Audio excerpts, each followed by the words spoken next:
Hello class. मैं Ajay Kumar welcome करता हूं आप सबका Ajay Kumar maths YouTube channel में। तो क्लास 12 चैप्टर 3 मैट्रिसेस जो हमने छोड़ दिया था 3.1 के बाद, आज हम 3.2 एक्सरसाइज स्टार्ट करेंगे। उससे पहले बेसिक देख लेते हैं 3.2 एक्सरसाइज का। तो सबसे पहले हम बात करेंगे टाइप ऑफ मैट्रिसेस की। टाइप ऑफ मैट्रिसेस में क्या है? Row matrix. रो मैट्रिक्स में क्या होता है? इसमें डियर सिर्फ एक रो होती है, ओनली वन रो। इसमें सिर्फ एक रो होती है। इसमें कॉलम कितने भी हो सकते हैं, जैसे ये देखो आप, रो इसमें सिर्फ एक है लेकिन कॉलम 1 2 3, 2 भी हो सकते हैं, 3 भी हो सकते हैं, 4 भी हो सकती है, लेकिन रो इसमें सिर्फ एक होनी चाहिए। तो इसको बोल देते हैं हम रो मैट्रिक्स। फिर बात करते हैं हम कॉलम मैट्रिक्स की। कॉलम मैट्रिक्स में सिर्फ ओनली वन कॉलम, इसमें सिर्फ एक कॉलम हो सकता है। रो कितनी भी हो सकती है, ये देख लो आप। इसमें सिर्फ और सिर्फ एक कॉलम है, इसमें भी सिर्फ एक कॉलम है, लेकिन रो देखो 1 2 3 1 2, रो कितनी भी हो सकती है। तो कॉलम मैट्रिक्स में सिर्फ एक कॉलम होगा और रो मैट्रिक्स में सिर्फ एक रो होगी। रो मैट्रिक्स में कॉलम कितने भी हो सकते हैं और कॉलम मैट्रिक्स में रो कितनी भी हो सकती है। अब हम बात करते हैं स्क्वायर मैट्रिक्स की। स्क्वायर मैट्रिक्स क्या होता है? Number of rows is equal to number of column, यानी कि जिसमें m नंबर ऑफ रोज और नंबर ऑफ कॉलम इक्वल हो उसको स्क्वायर मैट्रिक्स बोलते हैं। उसकी यानी कि ये 1 क्रॉस 1 2 क्रॉस 2 3 क्रॉस 3, यानी ऑर्डर जब दोनों का सेम हो, जैसे रो भी सेम हो कॉलम भी सेम हो, तो उसको हम स्क्वायर मैट्रिक्स बोलते हैं। अब हम बात करेंगे डायगोनल मैट्रिक्स की, कि डायगोनल मैट्रिक्स क्या होता है। तो डायगोनल मैट्रिक्स देखते हैं हम क्या होता है। डायगोनल मैट्रिक्स देखते हैं। Diagonal matrix, diagonal matrix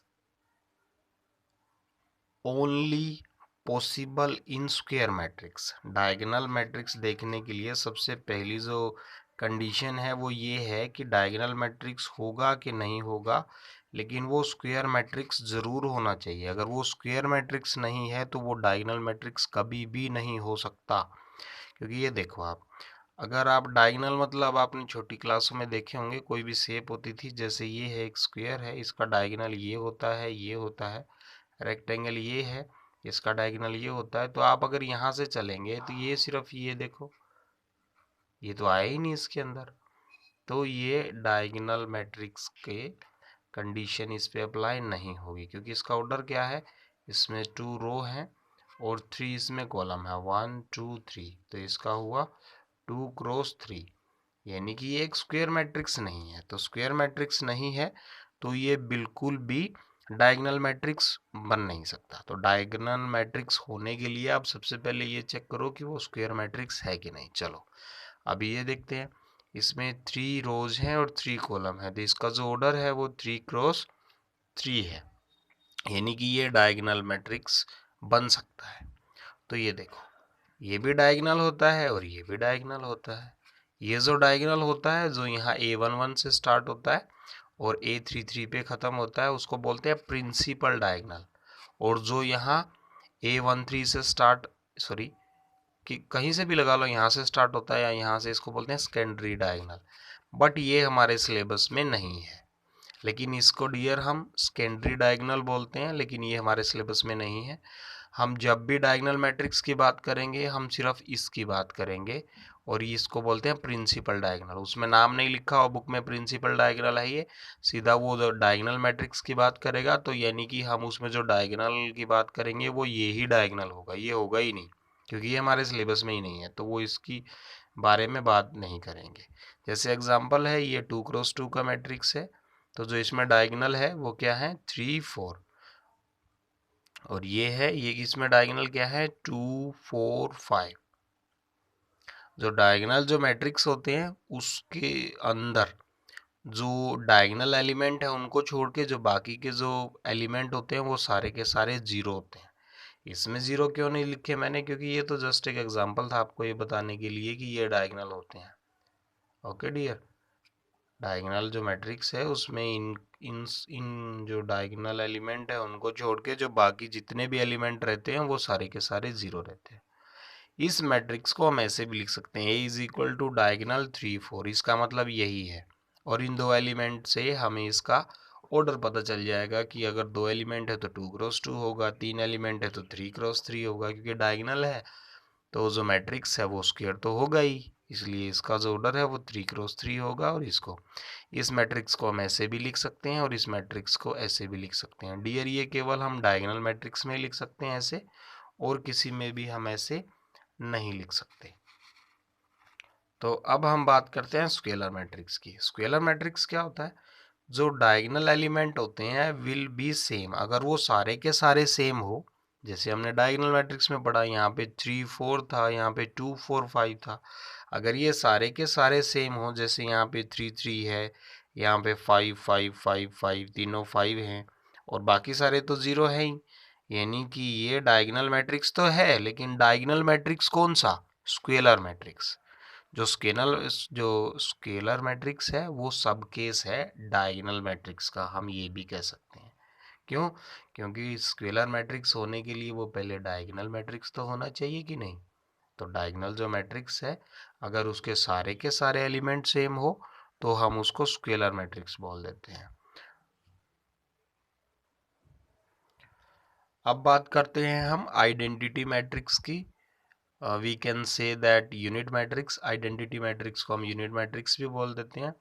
I is equal to 1001, यानी कि जो डायगोनल, ये भी सब केस है डायगोनल मैट्रिक्स का, जो डायगोनल एलिमेंट होंगे वो अगर 1 1 हो, ऐसा नहीं 2 2 होंगे तो वो स्केलर मैट्रिक्स होगा, खाली 1 1 1 हो तो वो यूनिट मैट्रिक्स और आइडेंटिटी मैट्रिक्स बोलते हैं उसको। अगर 3 क्रॉस 3 का है तो फिर भी।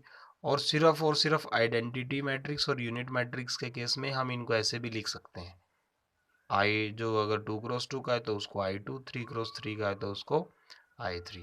अब हम बात करते हैं डियर जीरो मैट्रिक्स की। तो जीरो मैट्रिक्स क्या होता है? जीरो मैट्रिक्स में ऑर्डर मैटर नहीं करता, जैसे आइडेंटिटी मैट्रिक्स में, स्केलर मैट्रिक्स में, डायगोनल मैट्रिक्स में, सब में जो ऑर्डर है वो स्क्वायर मैट्रिक्स होना जरूरी है, नहीं जो ऑर्डर है वो मैटर करता है, वो सेम होना चाहिए, 2 क्रॉस 2, 1 क्रॉस 1, इसमें ऑर्डर मैटर नहीं करता। जैसे देखो इसका ऑर्डर क्या है, 2 रो है 3 कॉलम है, ये 2 क्रॉस 3। इसका ऑर्डर क्या है, वाई 1 2 3, 3 रो है और 1 कॉलम है, इसका है 3 क्रॉस 1। ठीक है डियर। और ये जो जीरो मैट्रिक्स है, जैसे हम इसको आइडेंटिटी Y3 लिख देते हैं, 3 क्रॉस 3 का है तो 2 क्रॉस 2 का है तो I2 लिख देते हैं। इसको हम इससे लिखते हैं जीरो या ओ से कह लो इसको, लेकिन थोड़ा सा डार्क करना पड़ता है कैपिटल, क्योंकि तभी ये मैट्रिक्स होगा ना। अगर हमने सिंपल जीरो लिख दिया तो ये तो खाली इसका एक एलिमेंट हुआ, तो इसको हम डार्क में लिखते हैं। अगर इसको आप डार्क नहीं कर सकते तो हल्का हम इसको ऐसे क्यू जैसी शेप भी दे देते हैं, इससे इसकी पहचान बनी रहती है। अब अगर टू मैट्रिक्स है उनको हम ऐड कैसे करेंगे, सब्सट्रैक्ट कैसे करेंगे, तो वो देखते हैं हम। तो अगर दो मैट्रिक्स हैं तो इसके लिए भी ऑर्डर सेम होना चाहिए। इसका ऑर्डर कितना है, 1 2 3, 3 इसमें रो है और 2 इसमें कॉलम है। ऐसे ही इसमें 3 रो है और 2 कॉलम है। तो दोनों को ऐड करने के लिए, ये तो थियोरेटिकल, अगर मैं प्रैक्टिकली बात करूं तो आप मान लो किसी कोई दुकानदार है, ये उसकी शॉप का सामान है और ये उसके गोडाउन का सामान है। तो अगर उसके पास दो तरह की कंपनीज का मटेरियल है, बजाज और फिलिप्स का, उसने अपनी दुकान पे एलईडी रखी है, बजाज की 3 और फिलिप्स की 6, ऐसे ही ट्यूब रखी हैं, बजाज की 4 रखी हैं और ये फिलिप्स की 7 रखी हैं। ऐसे ही फैन रखे हैं बजाज के और फिलिप्स के, ये मैट्रिक्स बनाया मैंने, ऐसे ही ये गोडाउन में रखे हैं। उन दोनों को हम अगर प्लस करेंगे तो जो बजाज की कंपनी का है वो बजाज में, जैसे एलईडी यहाँ पे 3 है तो यहाँ पे भी 2 है, एलईडी तो ये भी है लेकिन फिलिप्स वाली एलईडी फिलिप्स वाली ही एलईडी में प्लस होगी। तो जो उसका टोटल स्टॉक होगा वो हो जाएगा कि उसके पास कितना सामान है, ये 3 इस 3 में ऐड होगा, ये 6 इस 1 में ऐड होगा, ये 4 इस 3 में ऐड होगा, ये 7 इस 2 में ऐड होगा, ये 5 इस 4 में ऐड होगा और ये 2 इस 3 में ऐड होगा। इसीलिए एडिशन और सब्सट्रैक्ट करते हुए जो order must be same, order same ज़रूर होना चाहिए। तो अब ये आसानी से ऐड हो जाएंगे। एलईडी अगर हम दोनों को मिला के बोलेंगे तो हमारे पास बजाज की 3 और 2 5 एलईडी हो जाएंगी। ये जो एलईडी, ये 6 एलईडी फिलिप्स की है, वो फिलिप्स की ही एलईडी में ऐड होंगी। ये मैंने वैसे बस एग्जांपल दिया है आपको समझाने के लिए। मान लो ये है, ये देखो, ये दोनों की जो रिप्रेजेंटेशन है वो अलग अलग है। मान लो ये कोई कंपनी का एलईडी ट्यूब और फैन है, फिलिप्स और बजाज का ही। ये कुछ और सामान है क्योंकि इनका ऑर्डर सेम ही नहीं है। ये मान लो 2x3 ऑर्डर का है और ये 2x2 का है। तो हमारे पास एक प्रैक्टिकल अच्छा एग्जाम्पल नहीं आएगा इसका, क्योंकि ये कुछ और सामान है, ये कुछ और सामान है। हम इन दोनों को ऐड करेंगे, ये वन इसमें थोड़ी ऐड होगा। ये ट्यूब है, ये ट्यूब थोड़ा ही पता नहीं क्या है, तो वो प्रैक्टिकली सही नहीं होगा। इसीलिए कभी भी ये ऐड नहीं होते। क्यों नहीं ऐड होते? इसका मेन रीज़न यही है क्योंकि इन दोनों का ऑर्डर सेम नहीं है। भाई ये दोनों, अगर हम इस जैसे शॉप और गोडाउन के हिसाब से हम बात करें, ये सामान ही अलग अलग है, तो दोनों में ऐड कैसे हो सकता है? ये किसी और चीज़ की रिप्रेजेंटेशन है मैट्रिक्स की फॉर्म में, ये किसी और चीज़ की रिप्रेजेंटेशन है, तो दोनों को हम एक दूसरे के प्लस करेंगे तो वो प्रैक्टिकल गलत हो जाएगा। अब एलईडी में मैं साबुन थोड़ा ना ऐड कर दूंगा। अगर एक एलईडी प्लस एक साबुन होगा तो क्या रहेगा? वो ऐड होने के बाद भी एक एलईडी और एक साबुन ही रहेगा, तो वो प्रैक्टिकल रॉन्ग हो जाएगा। तो ये दोनों में प्लस नहीं होते। क्यों नहीं होते? ये उसका रीजन था। अब हम बात करेंगे multiplication of a matrix with scalar, यानी कि किसी मैट्रिक्स की मल्टीप्लाई तो हमने करानी है, लेकिन किसके साथ करानी है? एक स्केलर के साथ। जैसे ये एक मैट्रिक्स है कोई, ये मैट्रिक्स हुआ 1 2 3 4 5 6। मान लो ये स्टॉक है किसी के पास, दुकानदार के पास, वही एलईडी, इसको मैं बल्ब लिख लेता हूँ और इसको मैं टीवी लिख लेता हूँ। तो ये दुकानदार के पास स्टॉक है, उसने बोला कि उसने उस स्टॉक को 3 गुना कर दिया, यानी 3 से मल्टीप्लाई कर दिया। तो ये सारा का सारा, यानी कि जो एलईडी है उसके पास वो 3 हो जाएंगी, ये जो बल्ब है वो 2 है, वो 6 हो जाएंगे, क्योंकि उसने पूरे के पूरे स्टॉक को ही 3 गुना कर दिया। मान लो ये पूरा का पूरा स्टॉक है, उसने उसको 3 गुना कर दिया, तो अंदर वो पूरे मैट्रिक्स के साथ मल्टीप्लाई हुई है, तो वो सबके साथ मल्टीप्लाई हो जाएगी अंदर जाके। यानी कि स्टॉक, यानी कि उसके बल्ब भी 3 गुना हो जाएंगे, एलईडी भी 3 गुना हो जाएंगे और टीवी भी 3 गुना हो जाएंगे। तो अब हम एक्सरसाइज 3.2 स्टार्ट करते हैं। देखते हैं क्वेश्चन नंबर में क्या कहता है वो। Question number 1। तो क्वेश्चन नंबर 1 जो है हमारे पास, क्वेश्चन नंबर 1 में मैट्रिक्स ए दिया हुआ है, बी दिया हुआ है, सी दिया हुआ है। फाइंड ईच ऑफ फॉलोइंग, वो इनमें से पूछ रहा है कि भाई बताओ ये क्या है, ए प्लस बी। पहले हमने इन दोनों मैट्रिक्स को, ए को और बी को ऐड करना है, तो करेंगे ऐड। ये मैट्रिक्स हमारे पास ए है, ये मैट्रिक्स हमारे पास बी है। तो मैंने बताया था कि ऐड करते हुए ऑर्डर सेम होना चाहिए। ऑर्डर दोनों का बिल्कुल सेम है, ये भी 2x2 है और ये भी 2x2 है। तो जो कोरस्पॉन्डिंग एलिमेंट है एक दूसरे के अंदर वो ऐड हो जाएंगे। जैसे 2 + 1 3, 3 माइनस 2, यहाँ प्लस माइनस माइनस है तो माइनस हो जाएगा। तो 3 - 2 क्या होएगा? 1, क्योंकि 3 में से 2 गया तो 1। 4 + 3 7 और 2 + 5 7। कोरस्पॉन्डिंग एलिमेंट एक दूसरे में ऐड होते हैं। दूसरे जो अगर ऑर्डर सेम है तो जो दूसरा एलिमेंट है वो दूसरे में ऐड नहीं होगा, जो जिसकी जगह है वो उसी में ऐड होगा। फिर a माइनस बी करेंगे हम, ऐसे ही कोरस्पॉन्डिंग एलिमेंट एक दूसरे में से सब्सट्रैक्ट होंगे। जैसे 2 - 1 1, 3 माइनस माइनस प्लस हो जाएगा, तो 3 +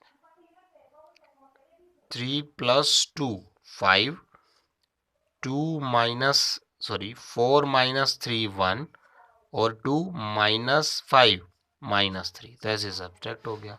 अब नेक्स्ट है जो अभी हमने थोड़ी देर पहले टॉपिक पढ़ा था कि स्केलर के साथ पहले ए मैट्रिक्स की मल्टीप्लाई करेंगे, फिर उसमें से सी माइनस करेंगे। तो 3 ए की वैल्यू पुट कर दी हमने, यहाँ पे ये सी है, तो 3 के अंदर मल्टीप्लाई करेंगे, 3 2 = 6, 3 3 = 9, 3 4 = 12, 3 2 = 6, ये हो गया। इसमें से माइनस कर दिया, तो डियर जो 3a - c है वो हमारे पास आ जाएगा 6 माइनस माइनस प्लस 4।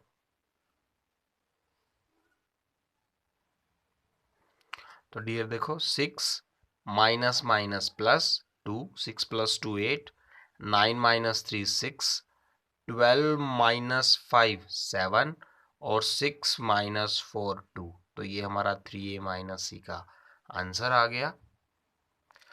ये जो अभी दो मैट्रिक्स की हम मल्टीप्लाई करेंगे, ये बहुत ध्यान से समझने वाला टॉपिक है डियर, तो थोड़ा ध्यान देना।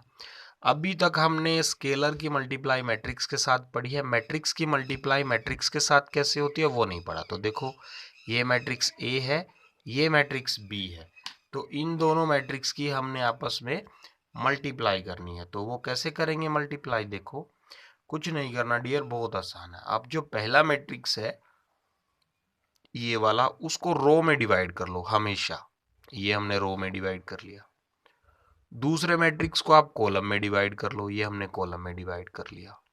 अब पहली रो को आप पहले कॉलम के साथ मल्टीप्लाई करो, और मल्टीप्लाई करने का रूल क्या है? पहले एलिमेंट को पहले से मल्टीप्लाई प्लस दूसरे एलिमेंट को दूसरे से मल्टीप्लाई। जैसे 2 1 जा 2, 1 जा, ये देखो 2 की मल्टीप्लाई 1 के साथ, और 4 की मल्टीप्लाई -2 के साथ, और बीच में जो साइन है वो ऐड का आएगा। ऐसे ही फिर से इस रो की मल्टीप्लाई पहले कॉलम के साथ होगी, अब इस रो की मल्टीप्लाई इस कॉलम के साथ। तो ऐसे ही 2 3, 2 की मल्टीप्लाई 3 के साथ, प्लस 4 इंटू 5, 4 इंटू 5, ऐसे। ऐसे ही इसमें नीचे इसकी मल्टीप्लाई पहले इसके साथ, तो 3 इंटू 1 ये रहा, फिर प्लस 2 इंटू -2, 2 इंटू -2, फिर इसकी मल्टीप्लाई ऐसे ही इसके साथ, 3 इंटू 3 ये रहा, प्लस 2 इंटू 5 ये रहा।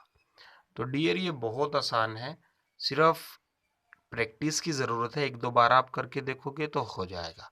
बस मेन आप यहाँ पे फोकस रखना कि जो पहला मैट्रिक्स है उसको हम हमेशा रोज में डिवाइड करें, और जो सेकंड मैट्रिक्स है उसको हमेशा कॉलम में डिवाइड करें। तो अब इसको सोल्व करेंगे। 2 1 जा 2, 4 2 जा -8, 3 2 जा 6, 5 4 जा 20, 3 1 जा 3, 2 2 जा -4, 3 3 जा 9, प्लस 5 2 जा 10, 2 -8 -6, 20 प्लस 6 26, 3 -4 -1, 10 प्लस 9 19। तो ये हमारे पास इसका आंसर आ गया। अभी हम इस मैट्रिक्स को अगर उल्टा करके सेम निकालें, बी ए, अब की बार बी मैट्रिक्स पहले है और ए मैट्रिक्स बाद में है। सेम वे अपनाएंगे, पहले हम इसको रो में कन्वर्ट करेंगे और इसको कॉलम में, और इसको इससे मल्टीप्लाई, फिर इसको इससे मल्टीप्लाई। सेम वे मल्टीप्लाई करने का, और मल्टीप्लाई करने के बाद ये आ जाएगा और बाद में आंसर ये आ जाएगा। डियर हम ध्यान से देखो, जब हमने ए बी निकाला था, अब ए की मल्टीप्लाई बी के साथ की थी, आंसर ये आया, और बी की मल्टीप्लाई ए के साथ की तो ये आया। तो यानी कि हमारा मैट्रिक्स के केस में A B is not equal to B A होता है हमेशा, नंबर के केस में नहीं। यानी कि हम अगर 2 इंटू 3 होता है यहाँ पे, तो इज इक्वल टू होता 3 इंटू 2 के, क्योंकि ये भी 6 ये भी 6। नंबर के केस में ये पॉसिबल है, but in case of matrix this is not possible. So ये मेन पॉइंट है इस चैप्टर का, इसको आप अच्छे से ध्यान रखना। हम मल्टीप्लाई कर तो रहे हैं डियर, लेकिन मल्टीप्लाई एग्जिस्ट कब होती है और एग्जिस्ट कब नहीं होती ये नहीं पता हमें। तो उसके लिए क्या कंडीशन है? दो मैट्रिक्स है, एक ए और एक बी, इसका ऑर्डर एम एन होता है। तो मैंने दो मैट्रिक्स लिए, अगर दोनों का ऑर्डर मैं एम एन लूँगा तो हम पजल हो जाएंगे। इसलिए चलो हम R1 जो रिप्रेजेंट करेगा नंबर ऑफ रो को, और C1 नंबर ऑफ कॉलम को, ऐसे ही R2 रिप्रेजेंट करेगा नंबर ऑफ रो को, और ये नंबर ऑफ कॉलम को। दो मैट्रिक्स है तो इसलिए मैंने R1 C1 लिखा है, R2 C2 लिखा है। अगर पहले वाले मैट्रिक्स के कॉलम, नंबर ऑफ कॉलम, दूसरे वाले मैट्रिक्स के रो के इक्वल हो, यानी C1 is equal to R2 हो, तो वो पॉसिबल होगा। अगर पहले वाले मैट्रिक्स के नंबर ऑफ रोज दूसरे वाले मैट्रिक्स के नंबर ऑफ पहले वाले मैट्रिक्स के नंबर ऑफ कॉलम दूसरे वाले मैट्रिक्स के नंबर ऑफ रो के इक्वल नहीं हुए तो वो नॉट पॉसिबल होगा, इक्वल है तो वो पॉसिबल होगा। और दोनों की मल्टीप्लाई करने के बाद जो ऑर्डर आएगा वो क्या आएगा? जो बच गया है, यानी कि पहले की नंबर ऑफ रोज और दूसरे के नंबर ऑफ कॉलम, यानी उसका ऑर्डर रहेगा R1 C2। मैं एक एग्जांपल देके बताता हूँ आपको और अच्छे से समझ में आए, ताकि हम एक एग्जांपल देके बताते हैं। तो देखो, जैसे ये मैट्रिक्स है 2 क्रॉस 2 का, ये है 3 क्रॉस 2 का, और ये मैट्रिक्स है 3 क्रॉस 2 का, ये है 2 क्रॉस 2 का। तो इसके तो नंबर ऑफ कॉलम और इसके नंबर ऑफ रोज इक्वल नहीं है, यहाँ 3 है यहाँ 2 है, तो ये नॉट एग्जिस्ट होगा। और यहाँ इसके नंबर ऑफ कॉलम और इसके नंबर ऑफ रोज इक्वल है, तो ये एग्जिस्ट होगा। तो यानी कि आप इसका ये लास्ट और इसका फर्स्ट देखेंगे तो पता चल जाएगा। अभी जैसे हम क्वेश्चन नंबर 2 लेते हैं, कंप्यूट द फॉलोइंग, दोनों को ऐड करना है, तो ऐड हम करना अच्छे से सीख गए, कोरस्पॉन्डिंग एक दूसरे के साथ जो नंबर है वो ऐड हो जाते हैं।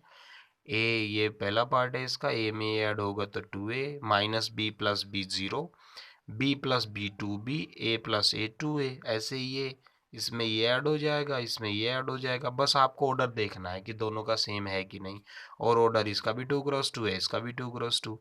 तो A square plus B square plus 2ab, B square plus C square plus 2bc, B A square plus C square minus 2abc, और इसमें ये ऐड हो जाएगा A square plus B square minus 2ab। और A square plus B square plus 2ab किसका formula होता है, A plus B whole square. ये किसका होता है, B plus C whole square. यहाँ पे माइनस है तो ये किसका फॉर्मूला होता है, ए माइनस सी होल स्क्वायर। और ये किसका होता है, ए माइनस बी होल स्क्वायर। ऐसे ही हमने नंबर को भी ऐड करना सीखा है, कोरस्पॉन्डिंग नंबर भी ऐसे ही ऐड होते हैं। -1 + 12 11, 8 + 8 16, 2 + 3 5, सिमिलरली सारे ऐसे ही ऐड हो जाएंगे। ऐसे ही ट्रिग्नोमेट्रिक फंक्शन भी ऐड हो जाएंगे, कोस स्क्वायर एक्स में sine square x, cos square x plus sine square x, sine square x plus cos square, सारे ऐसे ही। और sine square x plus cos square x क्या होता है, 1 होता है। ये आइडेंटिटी है जो हम 10th क्लास से पढ़ते आ रहे हैं। अभी हम मल्टीप्लाई के कोई कुछ सम देखते हैं, जैसे क्वेश्चन नंबर 3 देखते हैं हम dear. Compute the indicated product देखते हैं हम। जैसे मैंने आपको पहले भी बताया, हम प्रोडक्ट करेंगे कैसे, सेम पहले हम इसको रो में कन्वर्ट करते हैं और दूसरे वाले को कॉलम में कन्वर्ट करते हैं। पहली रो को इसके कॉलम के साथ मल्टीप्लाई करते हैं, तो देखो a into A square plus B into B square.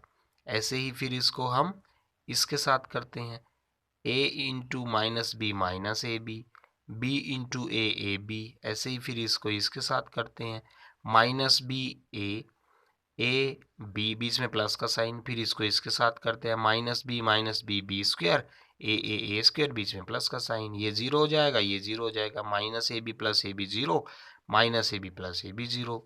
अब हम इस पे काट करते हैं। इसका जो ऑर्डर है वो कितना है, इसका ऑर्डर है 1 2 3, 3 रो 1 कॉलम। इसका क्या ऑर्डर है, 1 रो और 3 कॉलम। मैंने बताया था कि कभी आप ऐसे ही मल्टीप्लाई करने लग जाओ, आप पहले एक बार इसका ऑर्डर चेक कर लेना कि इसकी मल्टीप्लाई पॉसिबल है भी कि नहीं।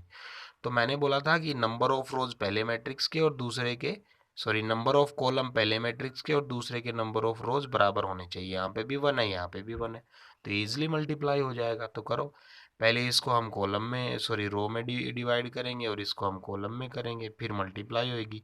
पहले इसकी इसके साथ, फिर इसकी इसके साथ, और फिर इसकी इसके साथ। तो 2 1 जा 2, 1 3 जा 3, 1 4 जा 4, फिर ऐसे ही इसकी इसके साथ 2 2 जा 4, फिर इसके इसके साथ 2 3 जा 6, फिर इसके इसके साथ 2 4 जा 8, फिर लास्ट में इसके इसके साथ 3 2 जा 6, 3 3 जा 9, 3 4 जा 12।